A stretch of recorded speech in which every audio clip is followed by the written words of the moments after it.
ज्ञानम ज्ञानीनां विज्ञानं सगुणानां बीजं योगवत्तं वादयातं नामे शान्तं शाश्वतं प्रयोजनं माशान्तिकं ब्रह्मचर्यं संवेदाद्वैतं रामाख्यं दर्शितं रूपापतमरे वन्दं करुणाकरं प्रकृतिपादुरं नं नानादुरार्थे सत्यं वदामि च वान्केन्द्रात्मा भक्तिं वसुमावे कामादोषं पुर्माणं च अतुलितो वदधामं हेमशेनापदयं तनुजवनकृशानं ज्ञाननां सकलगुणनिधानं नारायणामनीशं ब्रह्मपरिश्रमं वाददानं नमामि नमो भगवते वासुदेवाय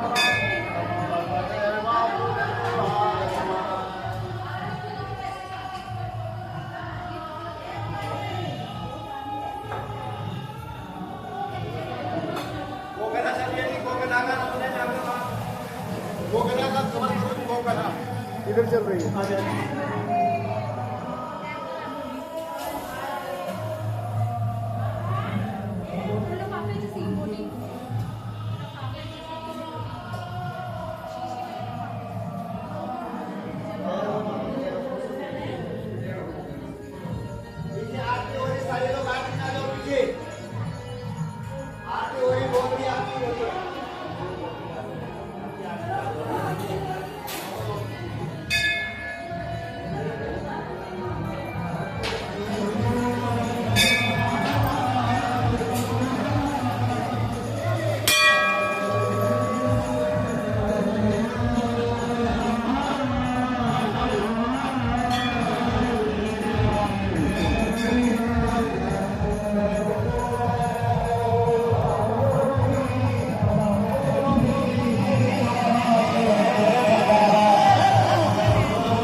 तो कन्हैया कहते हैं मैया जिस गाय का दूध मैं पीता हूँ उसी गाय का दूध गोवर्धन जी पीते हैं, इसलिए हम देखने में एक जैसे दिखने में।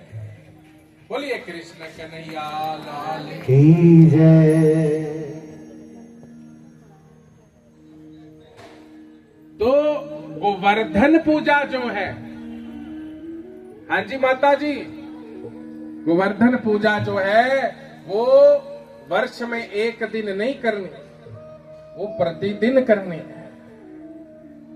गोवर्धन पूजा यानी गाय का वर्धन जो हमें करना है। गोवर्धन पूजा कैसे होगी? प्रतिदिन गाय के लिए रोटी निकाल कर, गाय को चारा डालकर, गौशाला में जाकर सेवा कर कर, अपने दरवाजे पर आई हुई गाय को जल पिलाकर, कुछ गुड़ खिलाकर, कुछ नमक खिलाकर, ये है गोवर्धन पूजा। अब इंद्र को पता लग गया कि इस बार तो ब्रजवासियों ने मेरी पूजा ना कर कर किसी गोवर्धन की पूजा की है। तो इंद्र क्या करने लगे? इंद्र ने खूब वर्षा कर दी, जल ही जल चहुं ओर। अब भगवान के पास अब पहुंचे। अरे कन्हैया, इतनी बाढ़, इतना जल, इतनी वर्षा, हमारा क्या होगा? हम कहां जाएं? हमारी गौ माता का क्या होगा? सभी जगह जल ही जल भर गया। तो भगवान ने क्या किया? अपनी नन्ही अंगुली पर गोवर्धन जी को धारण कर लिया और कहने लगे सभी अपनी अपनी गौ माताओं को लेकर इस गोवर्धन पर्वत की शरण में आकर खड़े हो जाए। तो 7 दिन 7 रात भगवान गोवर्धन जी को धारण कर कर खड़े रहे। सभी गोप, गोपियां और गौ माताएं एक साथ एक छत के नीचे आकर खड़ी। ये भी भगवान की लीला है। भगवान किसके साथ खड़े रहे? गोपियों के साथ, गोपों के साथ और गौ माताओं के साथ। मैंने बताया गोपी कौन? जो गाय की सेवा करे वो गोपी। गोप कौन? जो गाय की सेवा करे वो पुरुष। क्या कहलाएगा? गोप। तो भगवान किसके साथ खड़े रहे? किसके संकट में साथ खड़े रहे? गोप, गोपियों और गाय के संकट में खड़े रहे।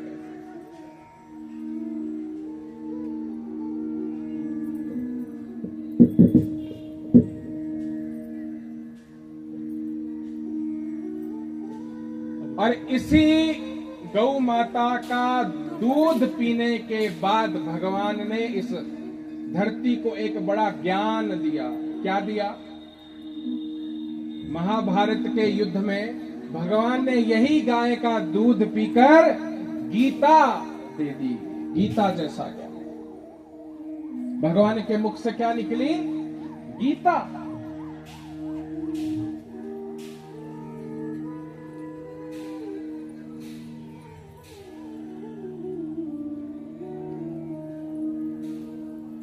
आप जानते हैं महाभारत का युद्ध हुआ।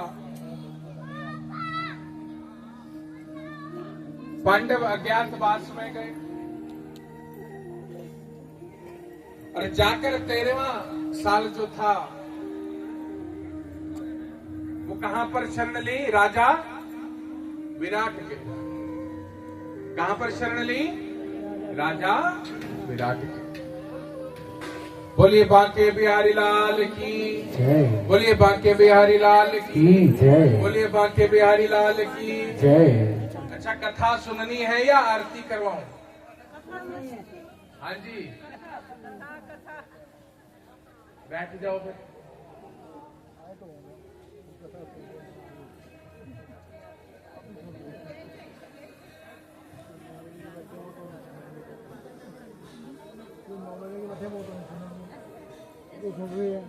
अभी आ रहे हैं उन्होंने कथा सुना।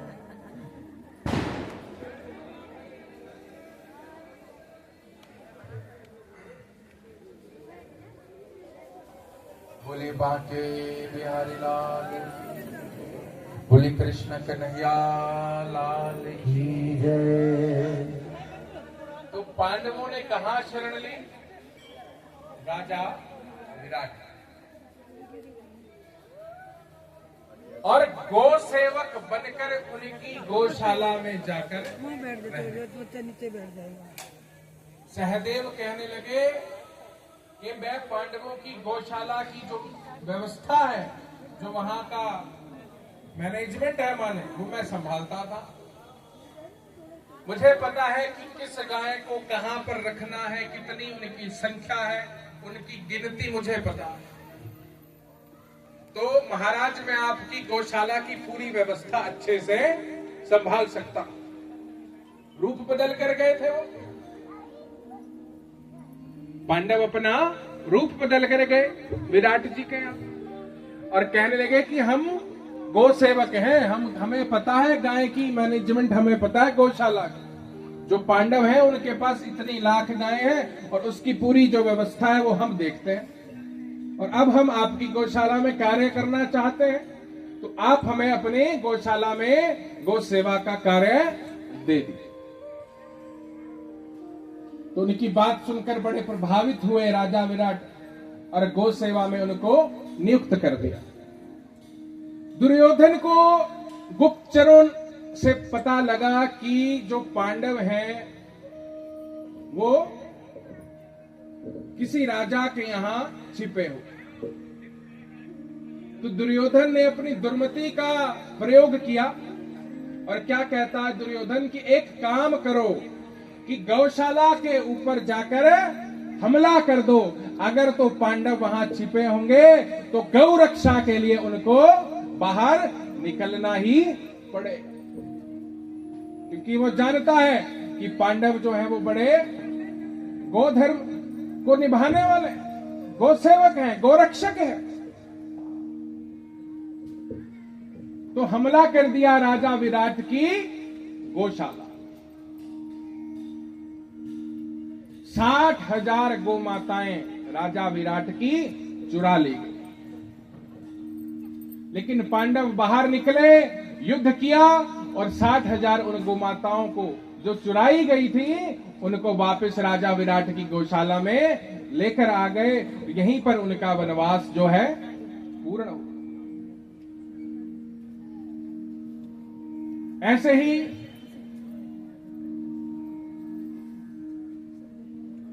एक बार अर्जुन जो है, अर्जुन के पास एक ब्राह्मण आया। ब्राह्मण कहता है कि किसी हत्यारे ने, किसी गो हत्यारे ने मेरी गायें पकड़ ली है और वो उसको मार देगा, तो आप उस गौ माता की रक्षा कीजिए। लेकिन जो अर्जुन का धनुष है वो द्रौपदी जी के महल में रहे।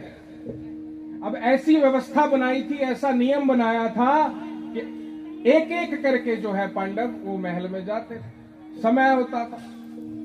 तो उस समय अर्जुन का जो धनुष था वो द्रौपदी जी के महल में रहे। और नियम यह था कि अगर द्रौपदी के महल में उस समय अर्जुन चले गए तो 12 वर्ष का वनवास काटना पड़े। अब अर्जुन को लगा अगर तो महल में चला गया धनुष उठाने तो 12 वर्ष का वनवास, और दूसरी तरफ अगर अपना धनुष नहीं उठाता हूं तो गौ हत्या हो जाए, तो मुझे क्या करना चाहिए? अर्जुन ने कहा मुझे 12 वर्ष वनवास जाना मंजूर है, लेकिन मैं गाय की रक्षा के लिए अपना धनुष लेने के लिए द्रौपदी के महल में जाऊंगा, भले ही मुझे 12 वर्ष फिर से वनवास लग जाए। तो अर्जुन अपना धनुष उठाते हैं और उस गौ माता की रक्षा करते हैं और फिर 12 वर्षों के लिए फिर से तीर्थों के दर्शन वनवास के लिए चले जाते। तो हमारे यहां तो इतने बड़े बड़े बलिदान हैं गाय के।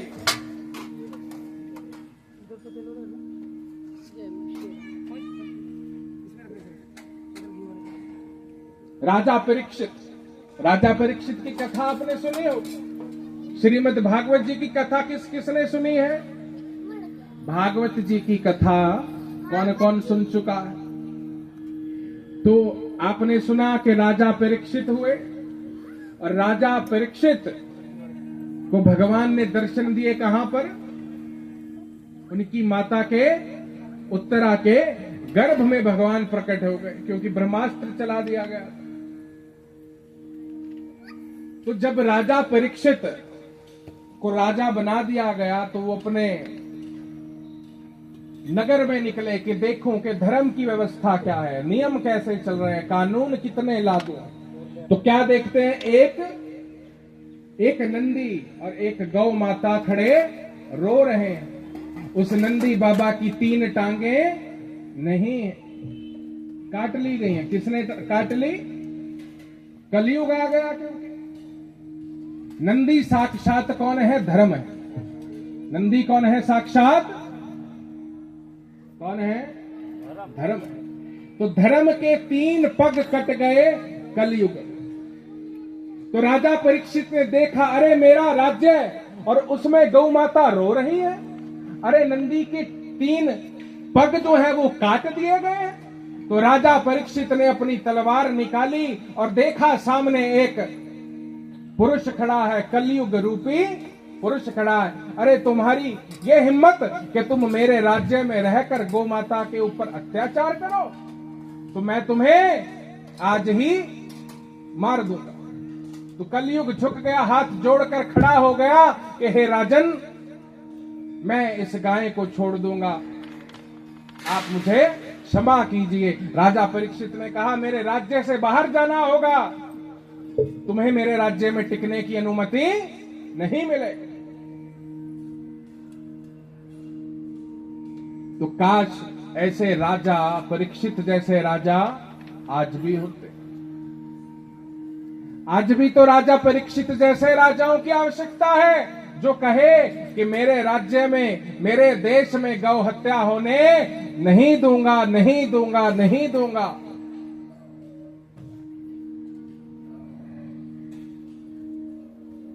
आज भी भारत में ऐसे बूचड़ खाने हैं जहां पर गौ माता को काटा जाता है। और जानते हो क्या करा जाता है?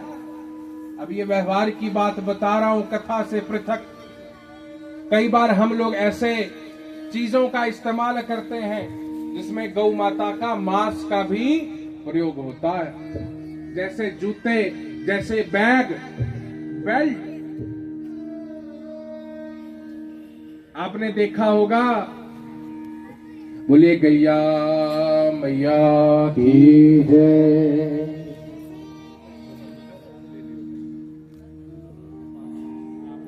कल्याण एक पुस्तिका आती, जानते हो? कौन कौन जानता है कल्याण? जो बड़े धर्म के प्रति झुके होंगे उनको पता होगा कि कल्याण कोई चीज है। कौन कौन जानता है कल्याण? हाथ खड़े करो। कल्याण गीता प्रेस गोरखपुर से एक मासिक पत्रिका आती है, उसको गांठ बांध लो आप सभी लोग कि उस पत्रिका को आपने सब्सक्राइब करना ही है। वो 200-250 रुपया लेते हैं साल के, एक साल की इनकी फीस है 200-250 रुपया, और हर महीने एक पत्रिका पतली सी आपके घर पर भेजते हैं। तो आपने क्या करना है, उसको मंगवाना है और पूरे परिवार ने साथ बैठकर उसको पढ़ना। एक उसको पढ़ेगा और बाकी लोग बैठकर सुनेंगे। तो यकीन मानिए, जो भी आज परिवार की जो समस्याएं हैं, माताएं कहती हैं बच्चे सुनते नहीं है, बच्चे झगड़ते हैं और वृद्धाश्रम खुल जाते हैं, बूढ़े माँ बाप को घर से निकाल देते हैं। तो ये जो समस्याएं हैं ये इसीलिए है कि संस्कारों की खेती नहीं। तो जब आप वो पढ़ेंगे तो आपके घर में संस्कार डाल दो। क्यों डाल देते हैं? कि उसका जो चमड़ा है वो नरम हो जाए और आसानी से निकाला जा सके। उसके बाद ब्लेड के साथ जीती जागती गोमाता को यूं चीर दिया जाता है और फिर खुरच खुरच कर उसका जो लेदर है, जो मांस है, उसका वो निकाल लेते हैं और उससे जूते बनाकर बड़े महंगे रेट पर बेचते हैं। और हम देखते हैं अरे बड़ा मुलायम है, ये ले लेते हैं। लेकिन हमें नहीं पता, हम अनजाने में ही गौ हत्या के भागीदार बन जाते। तो किसी भी लेदर की चीज का प्रयोग नहीं करें, किसी भी रूप में नहीं करेंगे। जैकेट, कोट, बेल्ट, जूते, पर्स, लेदर की चीज नहीं लेंगे।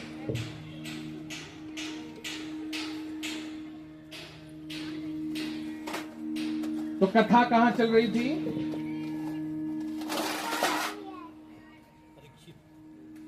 राजा परीक्षित, कि राजा परीक्षित ने किस प्रकार कलयुग जो गौ माता को अत्याचार कर रहा है उसके ऊपर उसको खदेड़ दिया अपने राज्य। तो राजा परीक्षित की हमने ऐसी कथा सुनी, अर्जुन जी की कथा सुनी, और एक छोटी सी कथा और सुनाऊंगा और उसके बाद हम लोग आरती की ओर प्रस्थान करेंगे। आप आरती की व्यवस्था पूरी कर लीजिए।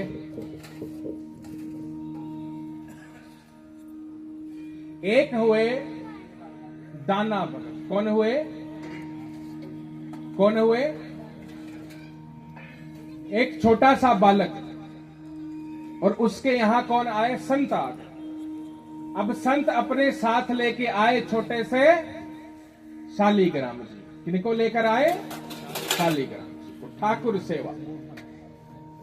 बालक के मन में कुतूहल हो गया, अरे ये छोटे से भगवान है, इनको सुबह उठकर नहलाना धुलाना, सुंदर उनका श्रृंगार करना, उनको मुकुट डलाना, उनका तिलक करना, उनको उनकी आरती उतारना, उनको भोग लगाना, मेवे मिष्ठान आदि आदि।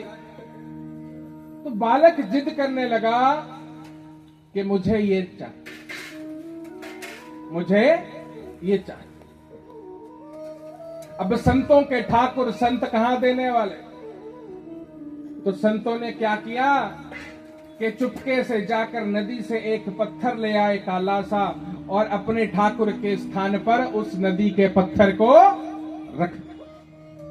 बालक रुदन करने लगा कि मुझे आपके ठाकुर चाहिए, तो वही काला पत्थर उठाकर उसके हाथ में दे दिया, के ले तू रख ले, ये तेरे भगवान है, इसकी खूब सेवा करना और पहले इनको भोग लगाना, पीछे फिर तुम खुद खाना। तो बालक खूब सेवा करने लगा। संत तो चले गए और वो छोटे से काले पत्थर को ही ठाकुर समझकर वो भगत, वो बच्चा छोटा सेवा करने लगा। बड़े दिन हो गए, सोचता है भगवान आते ही नहीं, सोचता है भगवान खाते ही नहीं। संतों ने कहा था पहले ठाकुर को खिलाना फिर खुद खाना। यहां तो मैं खूब घंटी बजाता हूं, खूब आरती करता हूं, लेकिन भगवान आते ही नहीं। तो संतों से सुना था कि गऊ की सेवा से भगवान प्रसन्न होते हैं। तो बालक ने कहा कि मैं गौ सेवा करूंगा और गौ सेवा के प्रभाव से ही अपने भगवान को मनाऊंगा। तो बच्चा क्या करता, अपने घर से सारी गायें अपनी गौ माताओं को ले जाता जंगल की ओर, उनको खूब चराता, हरी हरी घास खिलाता, उनकी सेवा करता, उनको जल पिलाता, उनकी सेवा करता। और एक दिन गौ सेवा से प्रसन्न होकर ठाकुर साक्षात प्रकट हो। ठाकुर कहने लगे तू मेरी बड़ी सेवा करता है और मेरा स्वभाव है जब जब मैं भक्त के आगे प्रकट होता हूं तो मैं पूछता हूं कि बता भक्त तुझे क्या चाहिए। जब भगवान प्रकट होंगे तो क्या कहेंगे कि तुझे क्या चाहिए। जानते हो प्रहलाद को राज्य चाहिए था। प्रहलाद तपस्या में बैठ गया थे प्रहलाद, और जब ठाकुर प्रकट हुए, क्योंकि मां ने समझाया था अगर तुझे राज्य चाहिए तो तेरे को ठाकुर को मनाना होगा, और भगवान जब पूछे क्या चाहिए तो राज्य मांग लियो। प्रहलाद को यही तो समझाया उसकी मां ने। लेकिन जब भगवान प्रकट हुए प्रहलाद के आगे तो प्रहलाद के मुख से एक शब्द नहीं निकला। कहने ठाकुर अब तुम प्रकट हो गए तो मुझे कुछ भी नहीं चाहिए। दिन रात आप मांगते हो, सोचो एक दिन आपके आगे सामने ठाकुर आकर खड़ा हो जाए तो क्या कहोगे? क्या कुछ मांग पाओगे? नहीं मांग पाओगे। सारा दिन मांगते हैं कि संतान हो जाए, धन हो जाए, वाहन हो जाए, और किराएदार कहते हैं कि अपना घर हो जाए। हे माता रानी अपना घर बनवा दे, हे कृष्ण एक अपना घर बनवा दे। और हमने तो देखा वैष्णो देवी में वो पत्थर ले लेकर एक के ऊपर एक रखते, कहते हैं अपना घर बन जाएगा। तो अगर जिस दिन वैष्णो देवी सामने आके प्रकट हो गई तो क्या घर मांग भी पाओगे?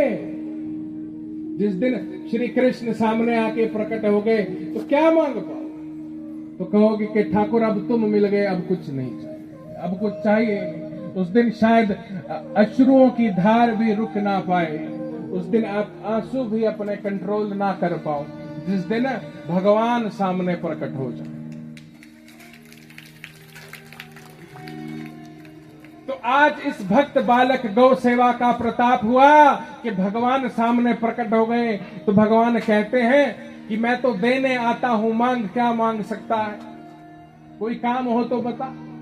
अब वो छोटा बालक, उसके मन में तो क्या ही काम है। तो कहता है बालक कि ठाकुर जी ये गायें बहुत ज्यादा हैं और मैं अकेला हूं, मुझसे अकेले संभलती नहीं, एक काम करो मेरी गाय को चराने ले जाओ, बस मेरा यही काम।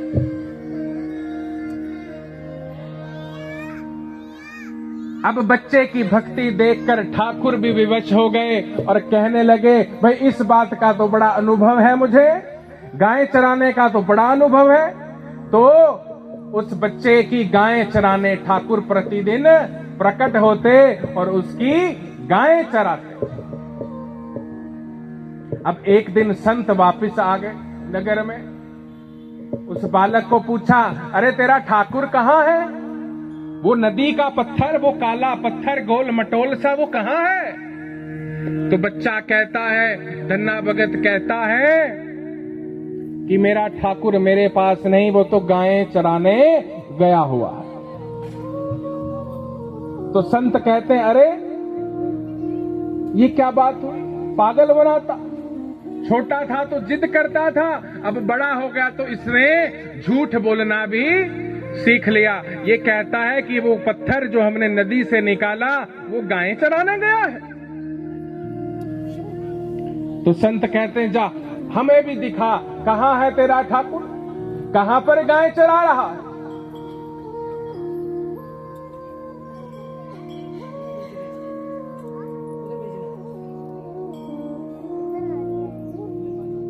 संतों को लेकर गए, लेकिन किसी को ठाकुर दिख नहीं रहे। लेकिन भोले भगत को ठाकुर दिखता, लेकिन उन संतों को ठाकुर दिखते।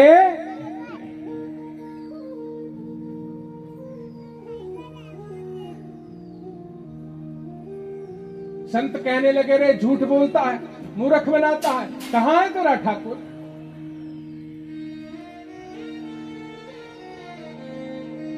बच्चा रुदन करने लगा, धन्ना भक्त रुदन करने लगा, हे ठाकुर तुम हो, मुझे तो दिखते हो, तो कृपा कर इनको भी दर्शन दीजिए, ये मुझ पर विश्वास कर लें, आप इनको दर्शन दीजिए। तो जब भोले भगत की ऐसी पुकार ठाकुर ने सुनी, तो फिर उन संतों के ऊपर भी ठाकुर ने कृपा कर दी और उनको भी भगवान दर्शन देने लगे। बोले बांके बिहारी लाल की जय, बोली कृष्ण कन्हैया लाल की जय। तो गो सेवा के प्रताप से उस बालक ने स्वयं भी दर्शन कर लिए और औरों को भी दर्शन करवा दिए। इसलिए इस गौ माता की महिमा को कभी भी कम नहीं समझना। ये गौ माता हमको श्री कृष्ण से मिलाने के लिए सबसे बड़ा साधन है। गौ सेवा से बढ़कर और कोई दूसरा साधन श्री कृष्ण की प्राप्ति के लिए नहीं। सुबह उठो तो मन ही मन गायों को प्रणाम करो, रात को सो तो मन ही मन गायों को प्रणाम। गाय के ऊपर कभी कोई अत्याचार होता दिखे तो डरना मत, अपने प्राण भी लुटाने पड़े तो लुटा देना, अपने प्राण भी देने पड़े तो गाय के लिए अपने प्राण भी दे देना।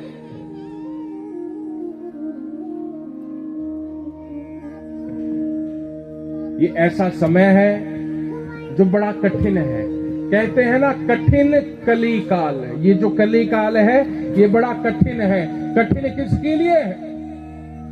ये कठिन है गौ माता के लिए, ये कठिन है संतों के लिए। आए दिन संतों पर आक्रमण होते हैं, आए दिन गायें कटती हैं, तो ये कठिन काल है।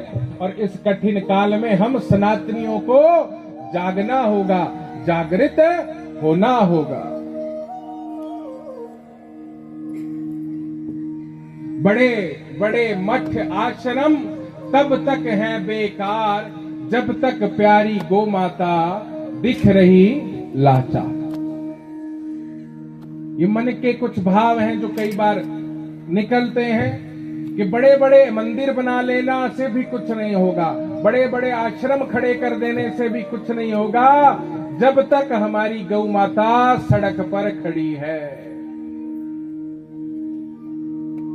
हम दूसरे धर्म के लोगों पर आरोप करते हैं कि हमारी गाय को काटते हैं, लेकिन पहला प्रश्न तो अपने ऊपर ही उठता है कि तुमने सड़क पर रहने ही क्यों दी है। अगर हम अपनी इतनी व्यवस्था मजबूत कर दें कि हमारी गौमाता सड़क पर रहे ही ना, हमारी गौमाताओं के लिए हर तरफ गौशालाएं हो जाए, हर घर में गौ माता हो जाए, हर घर में ना हो पाए तो कम से कम एक परिवार एक गौ माता को गोद अवश्य ले ले। एक गौ माता का खर्च एक परिवार उठाए, भले वो किसी गौशाला के माध्यम से हो, भले वो स्वतंत्र रूप से हो। आपकी गांव में कोई भूमि पड़ी हो तो वहां पर एक गाय रख दे, वहां पर उसकी सेवा का कुछ प्रबंध कर दे। जिनके पास धन है उनके पास कुछ भी कर सकते हैं। कम से कम प्रतिदिन 10 रुपए गौ माता के नाम से हर सनातनी निकाले, कम से कम 10 रुपए प्रतिदिन। महीने के कितने हुए? 300। और 300 का तो तुम खड़े खड़े पिज्जा बर्गर वैसे खा लेते है कि नहीं? तो बोलिए गैया मैया की जय। वामन अवतार की भी कथा आती। राजा बलि के यहाँ कैसे वामन भगवान ने कहा कि मुझे तो केवल 3 पग भूमि ही चाहिए, कुछ नहीं चाहिए। लेकिन भगवान वामन का अवतार होने के पीछे भी गौ माता की कृपा है। अदिति के यहाँ देवता जो हैं वो परास्त हो गए और कश्यप जी ने कहा अदिति को कि तुम पयोव्रत कर 12 दिन का। पयोव्रत माने क्या? पयोव्रत माने केवल और केवल गौ माता का दुग्ध का पान करना है, 12 दिन का व्रत रखना है, उसके बाद तुझे संतान होगी। और संतान में कौन आएंगे? स्वयं भगवान आएंगे, स्वयं वामन आएंगे। तो माता अदिति ने 12 दिन का पयोव्रत रखा, माने गौ माता की पूजा की, गौ माता को भोग लगाया और केवल देसी गौ माता के दुग्ध का पान करने के बाद वामन भगवान का अवतार, जिसमें कहते हैं बड़ा सुंदर सी 2 ही केवल, यहां पर हम पंक्ति लेंगे केवल 2, वामन भगवान की केवल 2 पंक्ति लेंगे क्योंकि आरती का समय हो रहा है। लेकिन फिर भी मन है कि 2 पंक्ति गुनगुना ली जाए। तेरे द्वार खड़ा भगवान।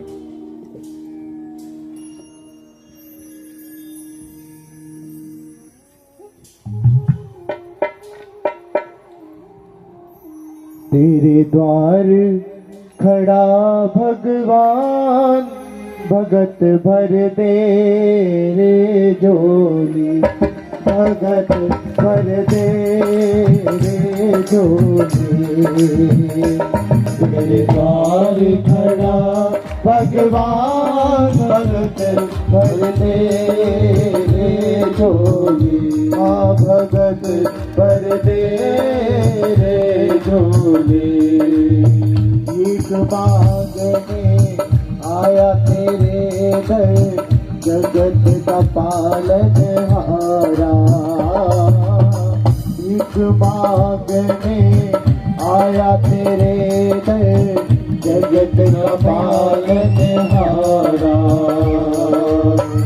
भीख मांगने आया तेरे दर, जगत का पालनहारा।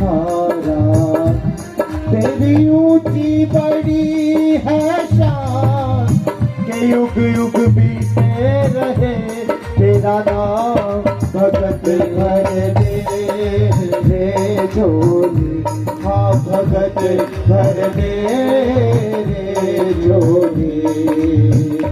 तेरे द्वार खड़ा भगवान, भगत भर दे रे झोली, हाँ भगत भर दे रे झोली।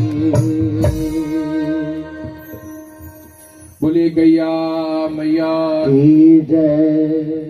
जोर से जयकार लगाएंगे हाथ खड़े कर कर। गैया मैया की जय, बोले गैया मैया की जय, बोले गैया मैया की जय। तो इसी के साथ कथा को विश्राम करते हैं और सूचना आपके लिए ये है, कल भी मैंने बताया था कि आने वाली जनवरी में महाकुंभ का आयोजन होने जा रहा है। कहां पर? प्रयागराज में। सबको पता है या नहीं पता? प्रयागराज में महाकुंभ का आयोजन होने जा रहा है। तो अपनी गौशाला सेक्टर 45 गौरी शंकर सेवा दल की तरफ से भी वहां पर शिविर जो है वो लगाया जा रहा है। वहां पर 15-20 दिन आपके रहने की व्यवस्था, आपके भोजन की व्यवस्था करी जा रही है और साथ ही साथ वहां पर कथा का कार्यक्रम भी रहेगा। तो जो लोग कुंभ में जाना चाहें वो गौशाला में संपर्क कर सकते हैं और कुंभ के भंडारे में जो लोग सहयोग कर सकते हैं वो आवश्यक, क्योंकि अपना 12 वर्षों के बाद महाकुंभ आता है और संगम पर स्नान करने का जो पुण्य है उसका कुछ कहना नहीं। प्रयागराज माने तीर्थों के राजा, तो जीवन में एक बार कम से कम कुंभ का स्नान करना ही चाहिए। जीवन में एक बार कुंभ स्नान होना ही चाहिए। तो जो लोग कुंभ में जाना चाहें वो भी संपर्क करें और जो भंडारे में वहां सहयोग कर सकते हो वो राशन आदि की सेवा या द्रव्य की सेवा जो कुछ भी बन पाए वो यहाँ गौशाला में पहुंचा सकते हैं और कथा के यजमान भी बन सकते हैं। जो वहां की कथा के यजमान बनना चाहें, वहां प्रतिदिन हवन चलेगा, यज्ञ चलेगा कुंभ में। तो जो वहां के पूजन के यजमान बनना चाहें या वहां भागवत जी की पोथी पढ़वाना चाहें, तो ये सारी व्यवस्थाएं वहां पर 21 जनवरी से लेकर और 4 या 5 फरवरी तक गौरी शंकर सेवा दल मैं स्वयं वहां उपस्थित रहूंगा और हम सब की तरफ से ये व्यवस्था बनाई जा रही है। तो आप लोगों का सहयोग की इसमें आवश्यकता रहेगी और आप सभी को निमंत्रण है कि शाही स्नान के लिए एक शाही स्नान पड़ेगा 29 तारीख का, जिसमें अखाड़ों का स्नान होता है। लेकिन जो लोग अपने साथ जाएंगे वो चूंकि हम अखाड़े से ही हैं तो आप सबका स्नान उसमें हो जाएगा। और फिर दूसरा शाही स्नान है 3 तारीख का, 3 फरवरी का। तो 29 का शाही स्नान और 3 तारीख का शाही, उस हिसाब से आप लोग आ सकते हैं। वहां 4 दिन रहना चाहें, 5 दिन रहना चाहें, वहां रहकर कथा सुनना चाहें, कुछ सेवा करना चाहें, कर सकते हैं। इसी के साथ अपनी वाणी को विराम देता हूं। ओम पूर्णमदः पूर्णमिदं पूर्णात् पूर्णमुदच्यते पूर्णस्य पूर्णमादाय पूर्णमेवावशिष्यते। ओम शांति शांति ओम शांति। आप सबने आना है और विशाल भंडारा भी यहीं पर है, भोजन की व्यवस्था सभी के लिए यहीं पे है। तो ठीक सुबह से 9 बजे से कार्यक्रम शुरू हो जाएंगे और सारे कार्यक्रम जैसे होते हैं, मिलनी, जयमाला, सारी ऐसे नहीं कि फेरी कर दिया बस, सारे जैसे ही होंगे। और पहले दिन यहाँ पर 11 तारीख शाम को भजन कीर्तन चलेंगे मंदिर में। तो पहले दिन यहाँ पर अवश्य आना है, मेहंदी मुंदी लगेगी, जैसा कार्यक्रम रस्म है वैसे आना है सबने और सभी शामिल हो जाएं। और ठीक 12 तारीख मंगलवार को सभी आमंत्रित है। ये सभी का कार्यक्रम है, ना कि गौशाला का है। आप सभी गौशाला के परिवार है, गौशाला से जुड़े हैं, गौ माता से जुड़े हैं, तो आप सभी का ही कार्यक्रम है। और अपना कार्यक्रम करके अपने रिश्तेदारों को बताना है कि हम कार्यक्रम हमारा ही है और हमें ही यहाँ पे करा रहे हैं। इसलिए आप सभी ने आना है और इस कार्यक्रम में भाग लेना है।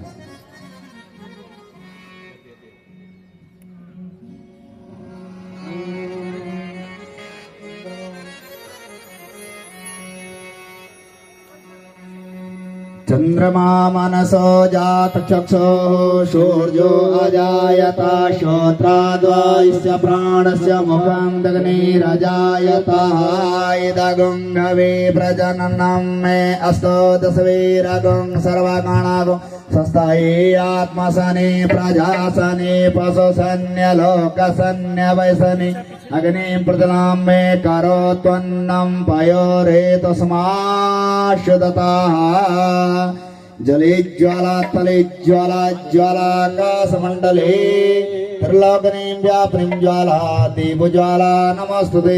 शुभं भवत्कल्याणम् आरोग्यं सुखसम्पदां सर्वकष्टविनाशाय दीपज्योति नमस्तुते। ओम जय जय गो माता मैया, जय जय गो माता। जो कोई तुमको ध्याता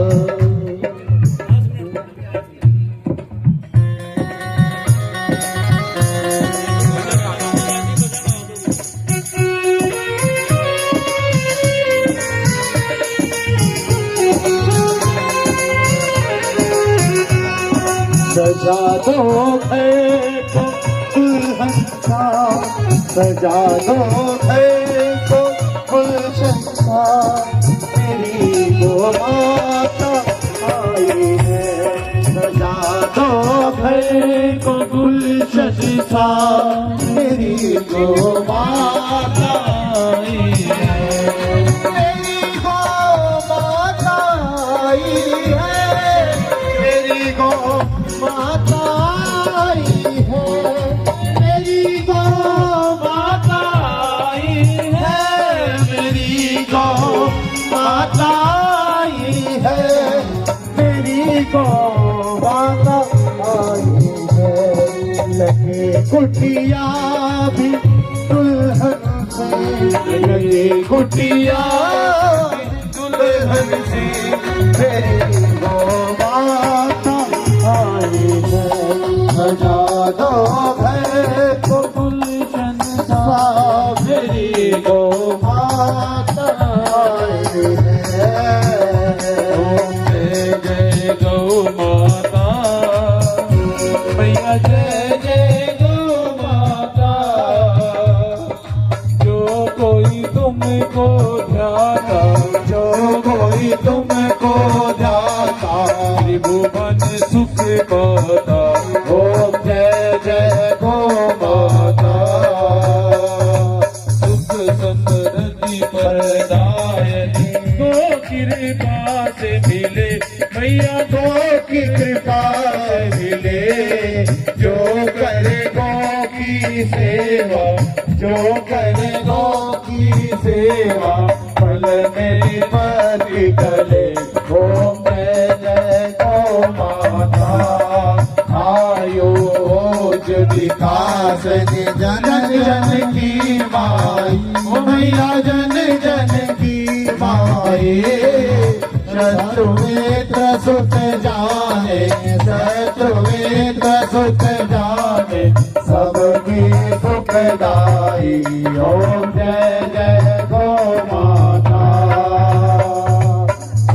सौभाग्य विदायनी, अमृत दोग दियो मैया, अमृत दोग दियो।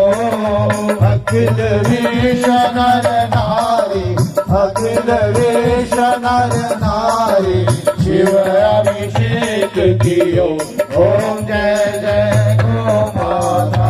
ओम जय जय गो माता मैया, जय जय गो माता। जो कोई तुझको जाता, जो कोई तुझको जाता, सुख संपत्ति पाता। ओम जय जय गो माता। ममता मई मन भावनी, तुम ही जग माता मैया, तुम ही जग माता। जग की पालन हारी, जग की पालन हारी, कामधेनु माता। ओम जय जय गो माता। संकट रोग विनाशनी, सुर महिमा गाई मैया, सुर महिमा गाई। गौशाला की सेवा, गौशाला की सेवा, संतन मन भाई। ओम जय जय गो माता। गो माता की रक्षा, हरि अवतार लियो मैया, हरि अवतार लियो। गोपालक गोपाला, गोपालक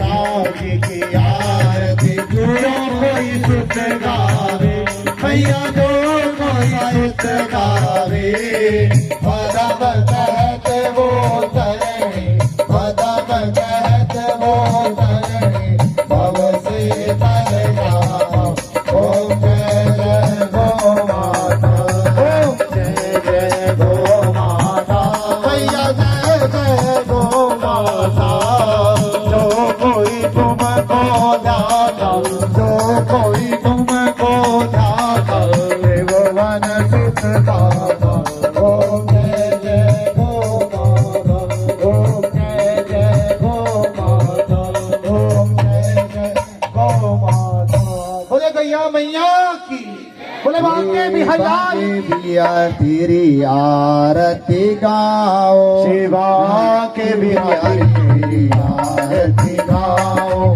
माँ के बिहारी तेरी आरती गाओ आरती गाओ प्रभु आपको मनाओ आरती गाओ प्रभु तुम आपको मनाओ शिवा के बिहारी तेरी आरती गाओ और मुकुट तेरे शीश पे सोए मोर मुकुट तेरे शीश पे सोए प्यारी प्यारी बंसी मेरो मन मोहे प्यारी प्यारी बंसी मेरो मन मोहे एक छवि हार में जाओ बाग बिहारी तेरी आरती गाओ चरणों से निकले गंगा प्यारी चरणों से निकले गंगा प्यारी जिसने सारी दुनिया तारी और जिसने सारी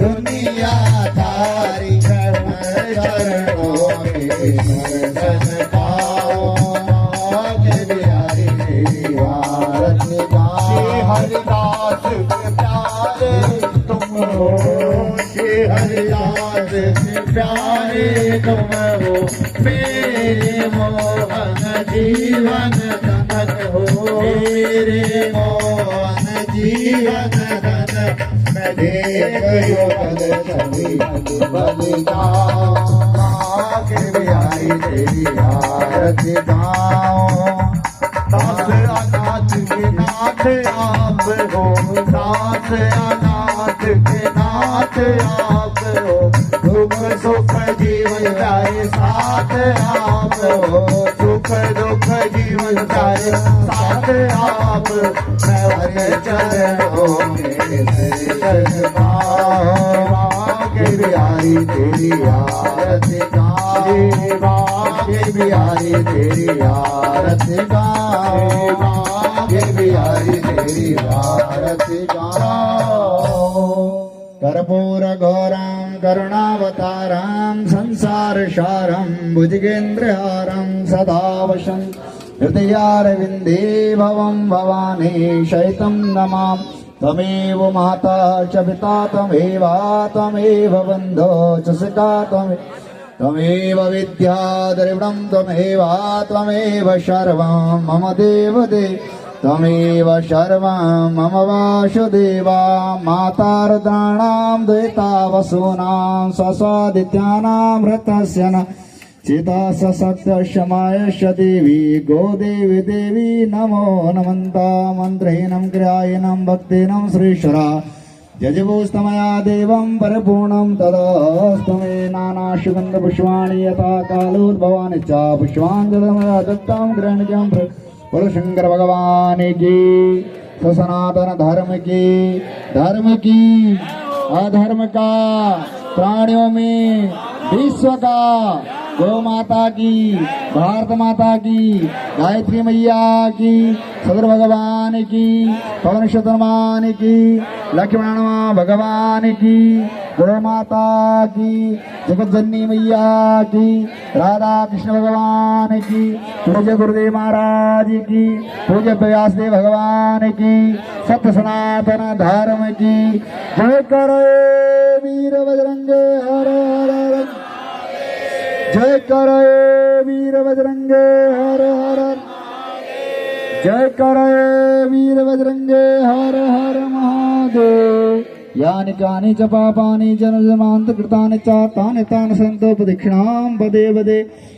सभी लोगों से प्रार्थना है, फिर दोबारा 12 तारीख मंगलवार को सबने पहुंचना है। तुलसी जी की शादी है और शादी में ये सभी लोग आमंत्रित है गौशाला की तरफ से, और ठीक समय पर पहुंचना है सुबह 9 बजे से। और इसलिए इसके बाद भंडारा आप लोगों के लिए तैयार है, सभी लोग भंडारा का आनंद लेके जाएं, प्रसाद लेके जाएं। भंडारा आगे खड़ा है, इसलिए भंडारे का सभी लोग आनंद ले। जय गौ माता। सभी भक्तों को हाथ जोड़कर रिक्वेस्ट है, भगदड़ ना मचाएं, आराम से मत्था टेकें, कोई जल्दबाजी नहीं है। और आखिर में आपको जो प्रसाद की व्यवस्था है वो आपको आखिर में मिलेगी, और लाइन से आप प्रसाद लेंगे। उसके उपरांत लंगर भी बाहर है, लंगर भी आपका शुरू है।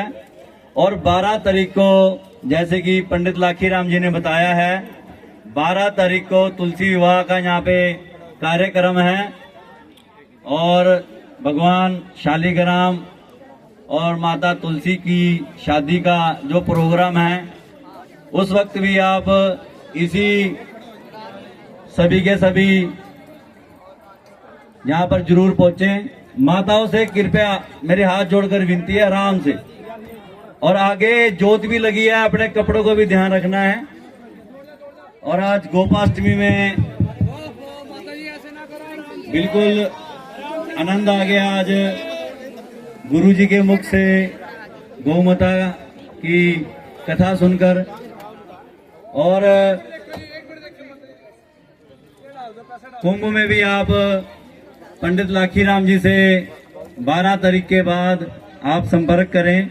जिन्होंने उसमें जो सेवा देनी है वे अपनी सेवा लिखाएं, और जिन्होंने जाना है वहां पर वे अपना नाम लिखाएं। वहां पे जाने की रहने की जो व्यवस्था है वह आपको 12 तारीख के बाद पंडित लाखीराम जी द्वारा प्राप्त हो जाएगी। और आराम से जो लंगर की व्यवस्था है बहुत मात्रा में है प्रसाद, और आपके पास समय है तो आराम से कीजिए। जय गौ माता, जय गोपाल, जय गौ माता, जय गोपाल।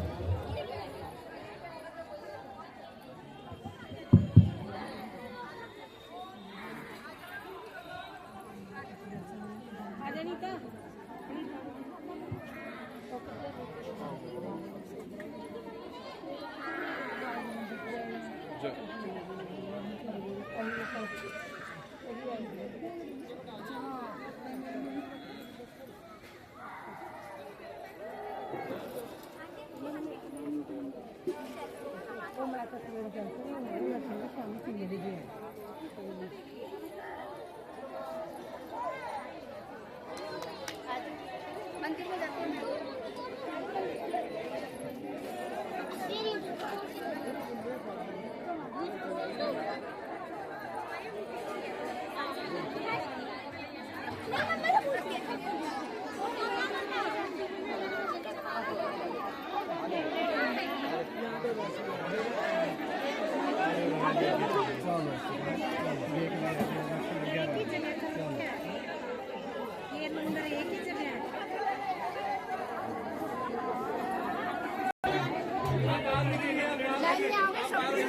चलो चलो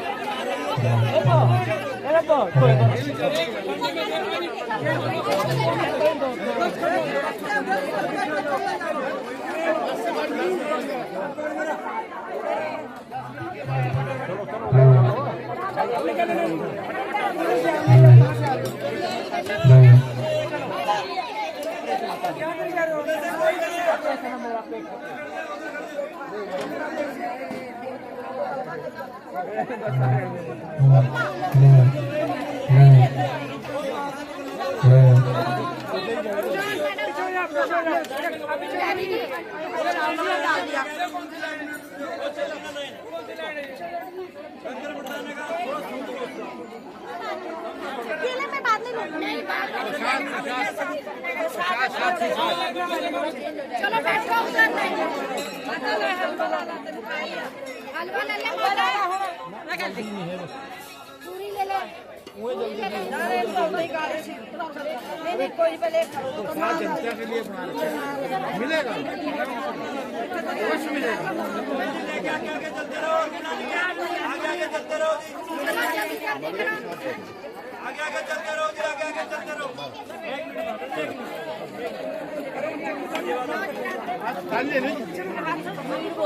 भीड़ बैठ 5 मिनट लगने से। मैं तो सिर्फ यही 5 मिनट भेज ही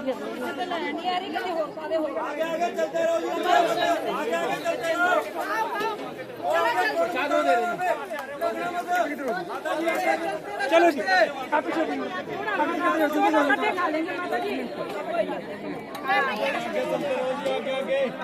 बढ़ते रहो बढ़ते आगे।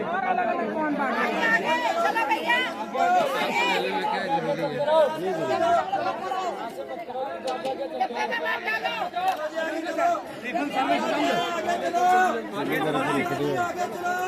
चलिए चलिए चलिए चलो जी आगे। भगत जी आगे भगत जी आगे भगत जी आगे थोड़ा थोड़ा।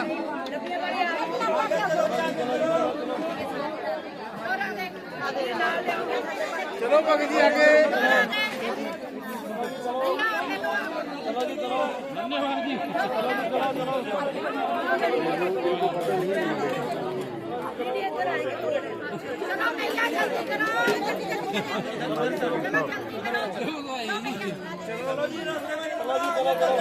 चलते रहो चलते रहो।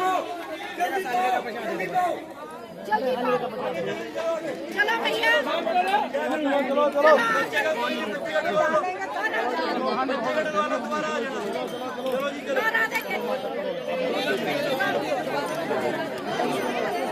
आगे आगे आगे आगे आगे आगे आओ चलो।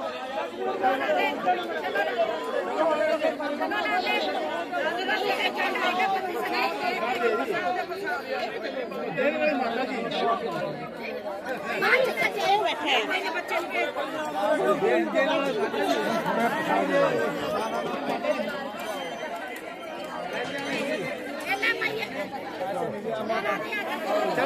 चलो आगे चलो बाकी आगे हो जाओ।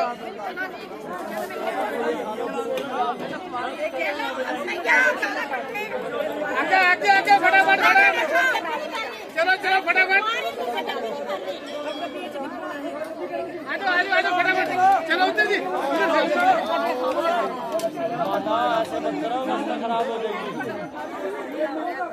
चलो फटाफट फटाफट।